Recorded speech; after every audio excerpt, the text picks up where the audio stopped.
इतने सारे सवाल कि डीयू का पहला कट ऑफ रिलीज हुआ, उसके बाद सेकेंड कट ऑफ भी रिलीज हो गया, कब आएगा थर्ड कट ऑफ और कितने चांसेस है फोर्थ राउंड के, क्योंकि कुछ ऐसे बच्चे हैं जिन्होंने खुद में भी एनालाइज किया होगा फर्स्ट और सेकेंड कट ऑफ के डिफरेंसेस को, तो उस बेसिस पे उन्होंने थर्ड को एनालाइज किया होगा, तो शायद उनका कुछ मार्क्स से अभी भी रह जा रहा है ना। तो कुछ बच्चों के चांसेस जो है वो 50-50 अभी भी बन रहे हैं और शायद उनका एक होप फोर्थ राउंड को लेकर बना हुआ है। तो ये सारे सवालों के जवाब मैं आपको दूंगी और साथ ही साथ मैं ये भी बताऊंगी कि कितना डिफरेंस रहा है first and second cut off में, है ना। तो चलिए आइए बात करते हैं। सबसे पहले बात करते हैं कि डीयू का जो आपका आया है रीसेंट में सेकेंड कट ऑफ का। अगर सेकेंड कट ऑफ की बात कर लेते हैं तो आपको ये पीडीएफ, बहुत सारे डिपार्टमेंट है, आप अपने डिपार्टमेंट को जो है वो देख सकते हैं। कहाँ से देखोगे, तो डीयू का जो एडमिशन का होम पेज है ना, उसमें जो भी अभी आपको रीसेंट मिल रहा है, that is PG round second minimum eligibility score, ये आपका पीडीएफ है। इसी पे क्लिक करोगे तो आपकी ये पीडीएफ सेकेंड राउंड की पीडीएफ जो है वो आपको देखने को मिल जाएगी। तो आप अपने डिपार्टमेंट का देख सकते हो, साथ ही साथ आप अपने कैटेगरी C1 के हो कि C2 के हो, क्योंकि C1 के जो बच्चे हैं उनकी कट ऑफ थोड़ी कम गई है क्योंकि दिल्ली से उन्होंने पढ़ाई कर रखा था, दिल्ली यूनिवर्सिटी से। C2 वालों की कट ऑफ जो है वो थोड़ी हाई गई है। कितना कम गया है इस बारी अगर कंपैरिजन करते हैं, तो कंपैरिजन करोगे तो मैं यहाँ पे डिपार्टमेंट ऑफ इंग्लिश का खोल रखी हूँ। तो डिपार्टमेंट ऑफ इंग्लिश का अगर यहाँ पे C1 यानी कि नॉन डीयू के जो बच्चे हैं उनकी अगर हम बात कर लेते हैं, तो C1 UR जो है वो 224 है। पिछली बारी जो आपका C1 UR था वो 227 था। ये देखिए department of English C1 UR 227, यानी डिफरेंसेस कितना देखा गया, डिफरेंस जो है वो मात्र 3 मार्क्स का आया है, राइट। मात्र 3 मार्क्स का जो है वो आपको डिफरेंस देखने को मिलेगा। वही अगर आप बात कर लोगे हिंदू कॉलेज की, तो हिंदू कॉलेज का यहाँ पे तो C2 आपको दिख रहा है बच्चे, C2 की भी आप देख सकते हो, आप ऐसे भी आप मिरांडा हाउस की भी देख सकते हो। मिरांडा हाउस जो कि बहुत सारे बच्चे टारगेट करते हैं, उनकी C1 SC की कैटेगरी में जो है वो 217 है। अगर इधर हम मिरांडा हाउस को लेकर आते हैं, राइट, थोड़ा सा नीचे जाते हैं, हम मिरांडा हाउस को देखते हैं।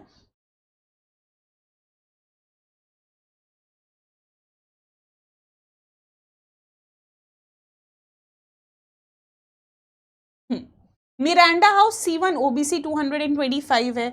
मिरांडा C1 SC हमने देखा था ना, यहाँ पे किसे देखा था, मिरांडा C1 SC 217 है आपका। तो सेकेंड राउंड में मिरांडा का C1 SC 191 रखा गया है, यानी लगभग कितने मार्क्स का डिफरेंसेस आपको देखने को मिला, उधर 17 हो जाएगा, इधर आपका जो है वो लगभग 9 हो जाएगा। तो कुल मिला के कितना हो गया, तो 26 मार्क्स का डिफरेंस आपको SC कैटेगरी में दिखा, राइट। तो अगर आप देखोगे तो जनरली जनरल से लेके SC कैटेगरी, जनरल में तो हमें ज्यादा डिफरेंस देखने को मिला नहीं। जनरल में 227 था आपका फर्स्ट में और सेकंड कट ऑफ में आपका 224 था, यानी कि उधर बस 3 मार्क्स का डिफरेंस दिखा। लेकिन वही SC की बात कर लेंगे तो SC में खुद का मिरांडा हाउस में अगर आप बात करोगे तो डिफरेंसेस जो है वो आपको 25 प्लस दिख रहा है, राइट। तो आप इस बेसिस पे भी जो है वो आप क्या कर सकते हो, आप कंपेयर कर सकते हो कि कितना कट ऑफ गया है इस बारी का। अगर जो सबसे लोएस्ट यहाँ पे अगर आप देखोगे, राइट, तो आपका लेडी श्री राम वुमेन जो है आपका, उस बेसिस पे C2 वाले का 196 गया है फिलहाल के लिए, जो हम लोगों ने फर्स्ट राउंड में देखा था। उससे भी नीचे अगर आप देखोगे तो C1 OBC में आपका 185 गया था, किधर, राजधानी कॉलेज या फिर जाकिर हुसैन कॉलेज में, राइट। 181 आपका UR में नॉन कॉलेजाइट वुमेन को दिख रहा था। वही अगर इधर कंपेयर करेंगे, इधर आपका जो कंपैरिजन देखोगे तो लोएस्ट के बेसिस पे आपका अभी भी 181 जो है वो दिख रहा है, राइट। 181 अभी भी आपका लोएस्ट के बेसिस पे 181 ही इंग्लिश के बेसिस पे दिख रहा है आपका। थोड़ा सा नीचे जाने पे भी यहाँ पे हमें 230 के आसपास दिख रहा है, राइट। चलिए, तो आपका इन्वायरमेंटल साइंस हो गया, उधर भी आपका 181 के आसपास स्कोर बैठ रहा था, इधर भी आपका 181 के पास, अगर इररिस्पेक्टिव ऑफ, हाँ ये देखिए अब आपको जो है वो दिखना शुरू हो गया है। लेकिन नॉन कॉलेजाइट वुमेन वाला अभी हम लोग इसको छोड़ देते हैं, नॉन कॉलेजिएट वुमेन को छोड़ देते हैं। अगर आप यहाँ पे देखोगे तो 163 के बेसिस पे श्री वेंकटेश्वर कॉलेज या फिर Zakir Hussain Delhi college C2 category के बच्चों को मिल रहा है।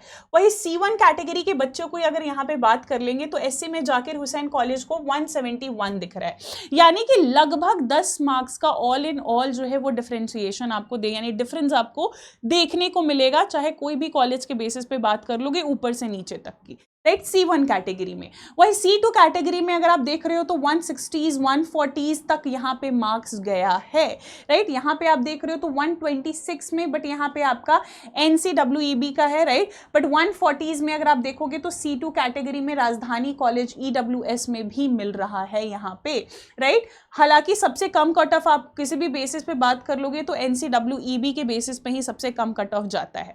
तो डिफरेंसेस हमें विजिबल रही हैं, राइट। तो डिफरेंसेस का यहाँ पे बात हो गया। अब हम बात कर लेते हैं कि कब आएगा थर्ड कट ऑफ। तो अगर सेम नोटिफिकेशन को आप देखोगे, सेम एडमिशन के नोटिफिकेशन वाले सेक्शन में जाओगे तो यहाँ पे उन्होंने क्या किया था, यहाँ पे उन्होंने जो है वो अपनी बातें बता दी थी कि भाई कब कब किस तरीके से एडमिशन होगा। जैसे for example admission schedule, right. तो एडमिशन स्केड्यूल में अगर आप जाओगे तो देखा आपने कि पहला जो आपका राउंड शुरू हुआ था वो 15 को, राइट। सो फर्स्ट राउंड का आपका डिक्लेरेशन जो है वो 15 को हुआ था और सेकेंड राउंड का डिक्लेरेशन आपका जो है वो 22 को हो गया। यानी कितने दिनों का गैप हमें देखने को मिला, हमें जो है वो 7 दिनों का गैप, यानी 1 वीक का गैप दिखा। थर्ड राउंड भी आएगी बच्चे, थर्ड राउंड, क्योंकि सीटें अभी भी जो है वो खाली है, राइट। बहुत सारे बच्चे अभी BHU में एडमिशन ले लिया है, उन्होंने DU के सीट्स को छोड़ दिया है। बहुत सारे बच्चे JNU की भी एडमिशन लेंगे और वो उन्होंने DU के सीट्स को उन्होंने भी छोड़ना ही छोड़ना है, राइट। तो सीटें आपकी रह जाएगी। तो यहाँ पे अगर आप अभी से कैलकुलेट करोगे तो समवेयर अराउंड आपका जो है वो 28 से 30 के बीच में आपका थर्ड राउंड आएगा, राइट। 28 से लेके 30 के बीच में आपका थर्ड राउंड आएगा। और कितने चांसेस होते हैं फोर्थ राउंड के, तो फोर्थ राउंड के चांसेस आपके जो है वो अच्छे खासे बन जाते हैं।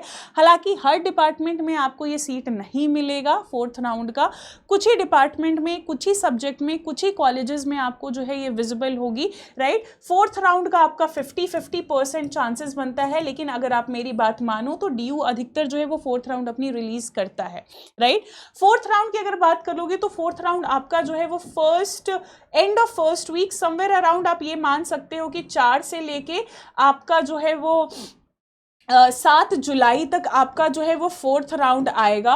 और फिर उसके बाद आपका चालू होगा स्पॉट राउंड, राइट। उसके बाद आपका जो है वो spot round and mid entry वगैरह जो है वो चालू होगा, जो कि आप सेकेंड वीक ऑफ जुलाई को ये देख सकते हो, इससे related notice, right. So second week of July को जो है वो आपका जनरली स्पॉट राउंड की एडमिशन प्रोसेस जो है वो शुरू हो जाएगी।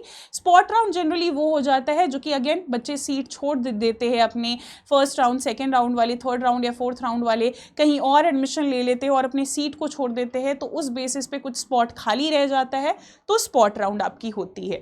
तो ये आपका क्या है, ये आपके जो है वो मैंने बता दिए कि कब आने वाला है आपका थर्ड, कितने चांसेस आपके बैठते हैं, राइट, और किस बेसिस पे आपका स्पॉट होगा। बाकी अगर और भी कोई जानकारी आपको हासिल करनी है या फिर और भी कोई सवाल आपके मन में रह गया है कि मैम मेरा इतना स्कोर है, क्या मेरी एडमिशन होगी कि नहीं होगी, वो कॉमेंट में भी लिख सकते हो। Otherwise you can also right it me message भी आप मेरे को जो है वो लिख सकते हो Telegram channel group called English literature PWCUET PG। धन्यवाद।